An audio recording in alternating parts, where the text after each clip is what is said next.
Alright guys, Jamie back here for yet another cast here for iCCup StarCraft TV here. This is going to be game number two of the finals of the C-Rank tournament on January 26, 2013, ran about 9 hours ago. Game 1 was pretty awesome, with a DT drop kind of giving the win out to our Orange Protoss buddy. It is, how to say this? I'm just gonna call him is it ADD, AAD, no, AFF AMALAcz right here, and then the top right hand corner it will be the Russian Zerg from Reps. It will be Fofo. I'm taking that both these players are C-Rank, as this is a C-Rank tournament and all this fun stuff. So the map will be as well. It will be Blue Storm, notoriously known to be pretty Zerg favored due to these kind of small areas right here where you can kind of get Lings, and I'm sure you could probably get a Zeld in there, but I could be wrong. It may just be Ling stuff.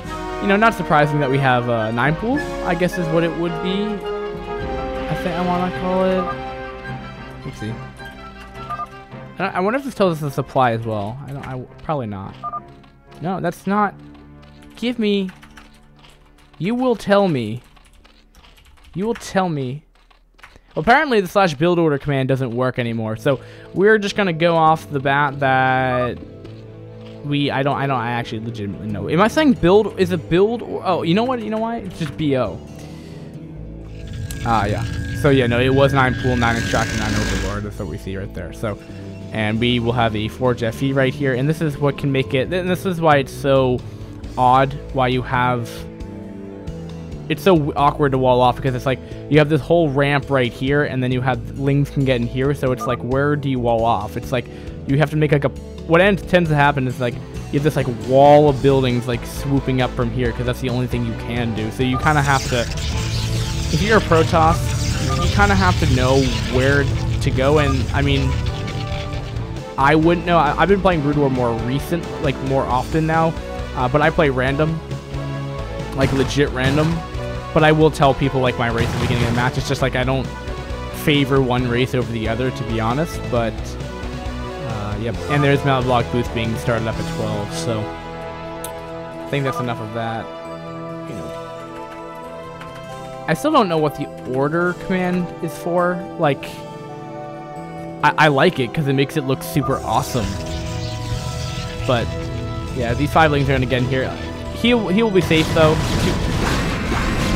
2 cannons are going to be more than enough. If this was, say, another hatchery full, he might be in a little bit of danger because it's not SimCity'd off. I don't think this will ever actually be a proper, like, full Ling-tight proof wall. I mean, imagine how many. I mean, he's even going to have a 3rd cannon right here, and I don't blame him. It is Blue Storm, so just you want to be careful. Ooh, he blocked up his own hatchery, sadly. Ah, there we go. Going down there. And finally going down the gateway right there. So really kind of delaying all that other stuff right there. And I thought I got rid of that. No, /build order. So hatch is going down. Gateway, like I said, has been going down. These Lings are just scouting for any kind of hidden expansions or anything like that. It's smart. Just being a little careful. Nothing in shame of being active with your units. I still love this thing though, that it tells you on the right hand side like what's boxed. Oh, and has just started layer tech. So falling into 2 hatch, something. Could be lurkers. It could be meatless as well. We'll see what his choice of actions will be. And what do we have here? And he's just exploiting this little part right here. Oh, and did find a little part where the cannon won't be able to hit. And that's just going to be really annoying. The core has been thrown down.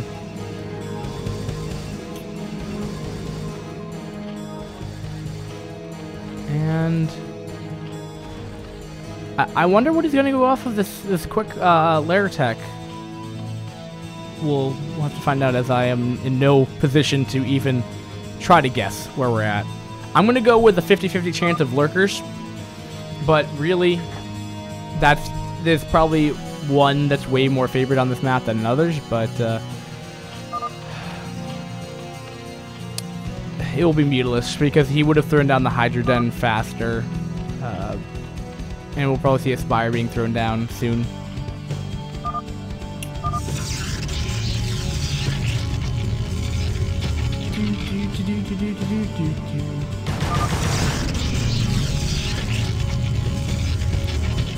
Oh, yes. And he's getting up his own gas right now.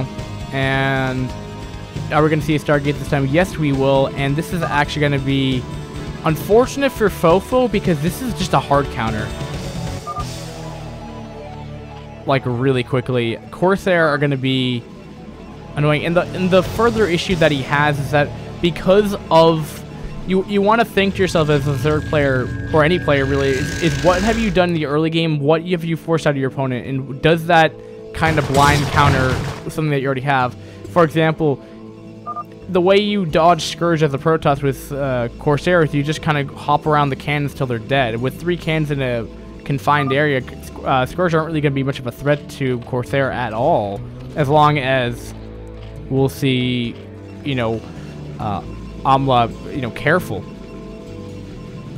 And if that's the case, you know, last game, you know, I wouldn't say, I mean, there was nothing in AMALAC's play that I would say that he was necessarily, like, not smart with his units, per se. Not to say super careful either, but, I mean, like, you know, a pretty safe player. So I'm just wondering that if the Mutalisk will do the damage that they need to do, at least when the Corsair come out. Now, granted, there's 1 Corsair versus, what, 6 Mutalisks coming out right now?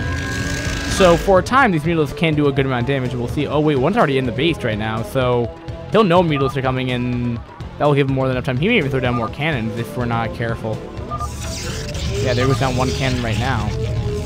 Mutalisks are already en route right now. Down in the base right now. So many lines! Makes it look awesome. You know, though, the more I think this is more reminds me of like Java. Oh wait, hold on, before I say anything, here it goes right now. There is 1 Corsair right here. They are going to be target firing. Mutalisks are going to be target firing down the cannon right here. Of course, there's 3 Corsairs out right now. There are 5 Mutalisks left over right here, and they're seeing so much damage on the retreat right now. And the Corsair looks like they will be just staying in the main base for the time being right now. Now, there was a command that was supposed to... I don't know if this is actually going to work. But supposedly there's a function in this that says follow. Like it will follow these Mutalisks around and that... Nah, it's not really working, is it? No. I guess it's just like a broken command in this, but oh well. I don't think it's going to be necessarily a huge fault. There is a 3rd base being established here. It will be mineral only, so if we did want to see an increased number of Ling production, it will be helpful, and or a lot of drones as well. So we could see a Ling follow-up to this, and then probably going the Ling Lurker standard to buy some time. And of all things, we have speed shuttles coming out for the Reavers. Interesting choice. Especially with so many Mutalisks out, and more Mutalisks coming out as well. Yep. More Mutalisks are still coming out right now. And being careful, not being too overzealous with his Corsair. The Mutalisks are coming back in here. They will be target firing down the cannons right now. And coming in here, seeing what he can do. Scourge are trying to flee. The Mutalisks are doing a good number on the mineral line here. The Corsair are trying to come back right here. And these Mutalisks are being super annoying right now. There's only 3 Corsair versus 8 Mutalisks right here. Will be enough, but these Mutalisks are very low in HP for all of them. And if they start coming up right here, the Corsair could do a good amount of damage. And keep in mind that they're all very, very weak.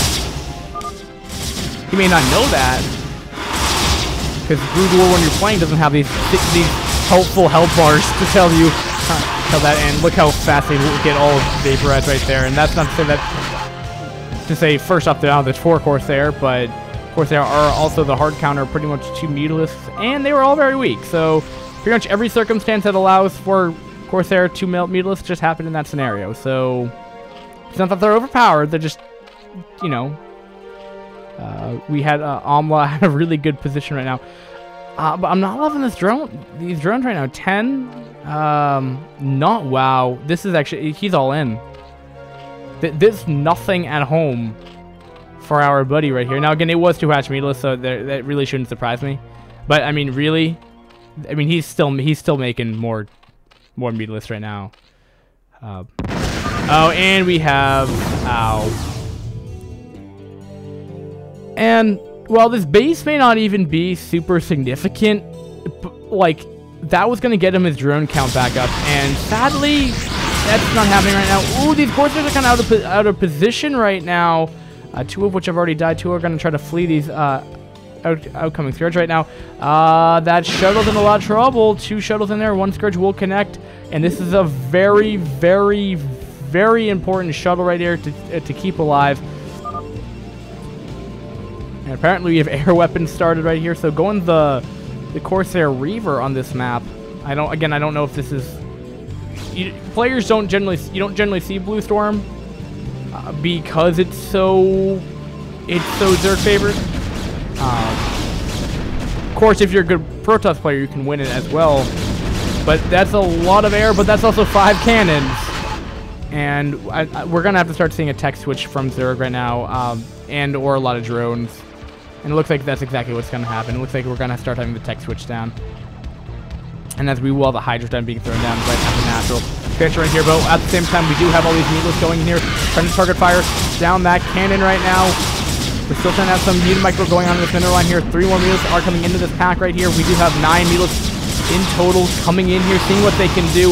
All the Corsair are done right here, so this means this entire mineral line's up for the grabbing right here. Nice shield battery positioning too, but a lot of drones are dying, probes are dying in this battle right now. And on the retreat, goons are really not that great against Mutalisks. But we also have a massive drop happening over here. And I believe, okay, no, the drones got out of there safely, but he's gonna lose his Spire, unfortunately, and he picks it up. That Reaver's gone. But 1 more, and the Spire does go down. So this is the rest of the Mutalisk right here. Kind of the same thing kind of happened in game 1, just losing his tank, which is very unfortunate. Especially because with this, you know, with 2 hatch Mutalisks, you're going to want to be all over the map. And the point is you contain your opponent where they can't get to your base. Because when they reach your base, you, if you're doing 2 hatch Mutalisks, you have absolutely nothing. And again, Protoss is doing everything that he needs to do. He's defended the 2 hatch Meta, and he's doing these small drops, these Reaver drops, which are really starting to, you know, set back the Zerg in significant ways. I mean, he's gonna have to throw down his Spire again, most likely, if he's gonna want to try any chance to survive. Or in my predicament, is I just drone and just pray that they don't attack me again, which of course never happens. So. Because this is generally where I find myself in a position where maybe I don't go for an all-in, but my macro skills are so bad that I don't have units, and then I lose my whole army. Then I'm like, all right, shit. I need to like get up like 2 more bases, and I try to take 2 more bases, and then I lose. So things aren't necessarily looking too bright for Mr. Fofo right now, our Russian buddy. But he does have 10 Mutalisks out on the field right now, so in that clump. And we have more gateways, so the hard push is definitely coming right now. He's played the defensive game, and generally, what the reason why he wasn't able to get out this many gateways in the first place was because, how do I say? Because he was playing defensive. It's not like he didn't have the economy to do, but he had to throw down all these cannons. So while this push could have come out a lot later, it's not like he could a lot earlier. It's not like he could have done it, or else he would have lost. So he's played the defensive game. Now he's going to go on the offensive momentarily, and then just try to go for the kill. Well, really, Fofo can't really do a whole lot, and just hope that he can get up a good enough economy and do that. I mean, how many drones do we have here? That is about 11, so that's pretty good saturation. On here, he's kind of mannering himself right here, but oh, hold on. 10 Mutalisks, and that's block. Oh, that's like 6 Corsair. That's 7 Corsair right there. That's not ideal. And he has 8 drones in this, so this could be saturated even more, probably about twice as many. And the main's just a joke. I don't think I even need a count there. So the overall economy of AMALAcz is not where it probably would want to be at 15 minutes in this game, unfortunately. And he's just losing and that's just kind of supply block him if I'm not mistaken. No, 66 over 68. So, and we have a Reaver in here, but will this actually? That's not cool. That's broken. No. Can any unit actually physically get between a mineral patch and a hydrogen? Oh, and the DT drop again, of course, going in there. That I slightly missed. So, and we have Psystorm just starting up just for the even more damage. I mean, just push. I feel like it's the best thing that you can do. Just pull everything and attack. Ooh, but there are a good amount of Hydras here, but the DTs again are just killing off his lair, which is kind of why he lost last game. So unfortunate. And Protoss, our Protoss right here is starting to. We're gonna have to probably double expand here shortly because he's not gonna have an economy for much longer. Will he actually need to survive for another 4 minutes, or will the Zerg just die in that meantime? Because Zerg, has a decent army right here. I mean, it's a significant army. I mean, why? You can look at the supplies and be like, well, Protoss is, obviously ahead. Of course he is. Drones and etc. But I mean, that's 10 Mutalisks plus at least 15 Hydras, probably even more. But versus, I'm not seeing a whole lot of army right here. I'm seeing a Reaver. Okay, now we got a lot of goons and High Templars being made. Okay, no, here we go. I was getting a little worried. Oh, this storm could be absolutely amazing right here. Could the storm go off? Could it go off? No, it doesn't. And the Hydras are coming out here on the high ground, though, so benefit will give Fofo the aggressor's advantage, I guess, not the defender's advantage as much. And the Mutalisks are all dying, trying to kill off the High Templar and Reavers, as they're going to be such critical units for this battle right here. And will the Hydras be able to do enough damage right here? Oh, that Scarab shot did so much damage. Coming down here for yet another throw right here, and just barely will Fofo be, will AMALAcz be able to defend here. And really, well, he has no main base. Oh. And GG. GG from Fofo. So what does that mean, ladies and gents? That means AMALAcz will be the victorious person of this ladder C-rank tournament right here, guys. Again, please give us some feedback, casting, critique me. Don't be too harsh, as it's been, a significant amount of time. If you have any ideas of how we can fill in this kind of blank space in the bottom center, let me know. I'm doing the best I can. And guys, Puka signing out, or not? Well, excuse me, my old alias, just Jamie. Jamie signing out. Fit signing out, whatever you guys want to call me, but I am your caster, your main caster for iCCup StarCraft TV. Sadly, I'm not that entertaining. Guys, thanks for watching. Peace, and I think for upcoming stuff, we're gonna have We're gonna have tournaments coming out. I'm gonna start casting at least the finals of tournaments that I can. Maybe even the D ranks. I don't know yet, and Clan League. I'll try to pick and choose maybe 1 or 2 sets per week. I don't know how many. It depends on my schedule and stuff like that. Because yeah, well guys, thanks for watching again, and peace.